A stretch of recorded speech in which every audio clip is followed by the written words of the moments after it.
Hey guys, welcome back to another Afterthoughts video, and today we're going to be talking about The Babysitter's Guide to Monster Hunting. I would like to express that it is actually better than I thought it was, though still not the best movie or best Halloween movie I've ever seen. It was pretty good, actually.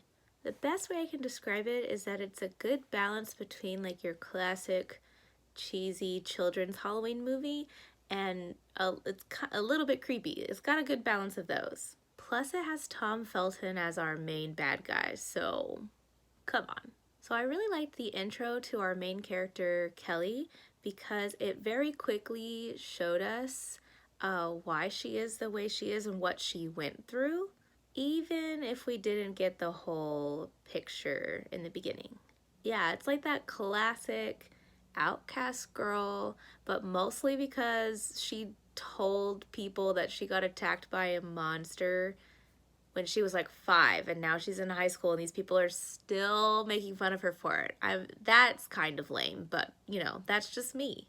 Then the movie quickly goes from like the intro of Kelly, our main character, into the actual story where, you know, the same monster that attacked her as a child is now attacking Jacob, who's the boy that she's in charge of babysitting. I just thought that like little fact was really interesting and honestly makes her more relatable to the kid that she's babysitting, to Jacob, because she barely knows him, but she's been through like pretty much the same like traumatizing issues that he's going through.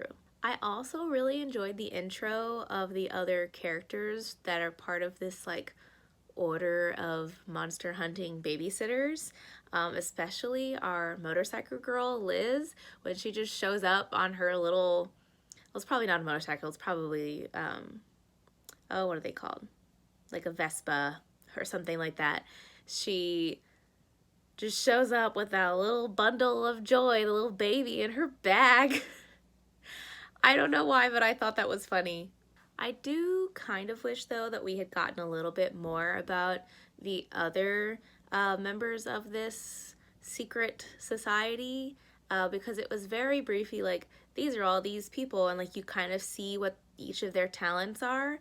Like they don't have to go into full explaining like this girl is the tech girl and this guy is the science guy. Like I like that they show that without having to have drawn out explanations, but I wish we'd gotten to know a little bit more about them because they seemed very brief, like their appearance in the whole show. All right, here it is. Spoiler alert. So I really liked that, you know, at least with Liz, who's the member of this secret society, at least we got to see into her background a lot. And the fact that she has a dark past and so many fears, I think really rounds her out as a character. However, from like a storyline perspective, it kind of had me confused on if I should be focusing on Kelly, as she was supposed to be the actual main character, or Liz, who also had so many like aspects to her character. I mean, I know the backstory was there so that she could be more relatable to Kelly as the main character. I just thought there were just so many questions and so many like, well, yeah, just so many open questions about her and her past that I was a little confused. Plus, because of the way it ended and like how you still do have so many questions about Liz, it does leave it open for a sequel, which kind of makes me excited. Oh, and the fact that Kelly's babysitter was also a member of this like secret society of babysitters and she tried to defeat the Grand Ganul, or however they say it, I thought that was so cool. I was like, what? Plus, I mean, she as in Kelly ended up defeating him where her babysitter couldn't. She's able to pull off like this weird special move or whatever with the, I think it's called the Angel's Fire or something like that. I thought that was like a really cool way to just bring the whole story, like her arc, full circle.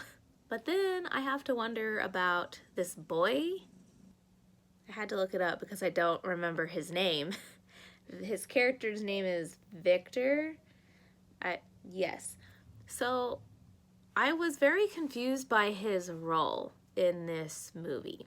Honestly, because the leader of this like secret society wasn't revealed, I kind of half expected him to be secretly in charge of the society. I thought that would have been a really good twist, but he wasn't. But he was, but he was just kind of there.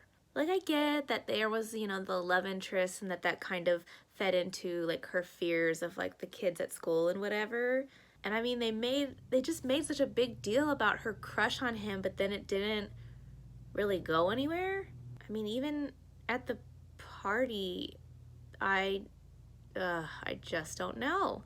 I mean, it was like, I don't know, it was just present but not present. I mean, if you're gonna have basically it was just hardly touched on, and then it ends with her turning him down so that because she has to babysit, which is fine. Like, that totally makes sense with like the arc of the story, and granted, he did technically still ask her out, and it's obvious that they show an interest in each other. I was just very curious why have him in there at all, because it didn't seem to play too much of a role in the grand scheme of things. I don't know, does that make sense? Oh, by the way she defeated that shadow monster by like cleverly telling everybody to take a picture so that the light would like disperse him, but then also like being brave enough to jump off the second story, solid. Okay, the final battle was a little confusing. There was like back and forth between Liz and Kelly, and then the other girl that's like the tech girl trying to get them the angel fire is trying to build things up, but it didn't really, it felt kind of like this, and then it was like, awesome, I defeated him.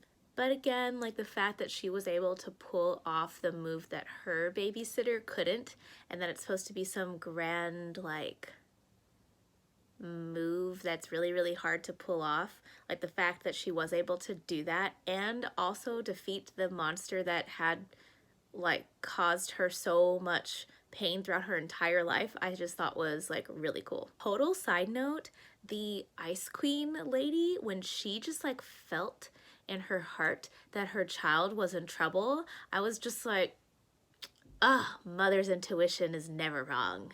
So overall, I thought the movie was really interesting and a pretty like decent Halloween movie, especially considering it's new and sometimes it's hard to find a good new Halloween movie to watch. But I am interested to see if there's a sequel because I have questions. What about Liz's brother? What about the sister's revenge, the Grand Granule revenge? Grand Granule.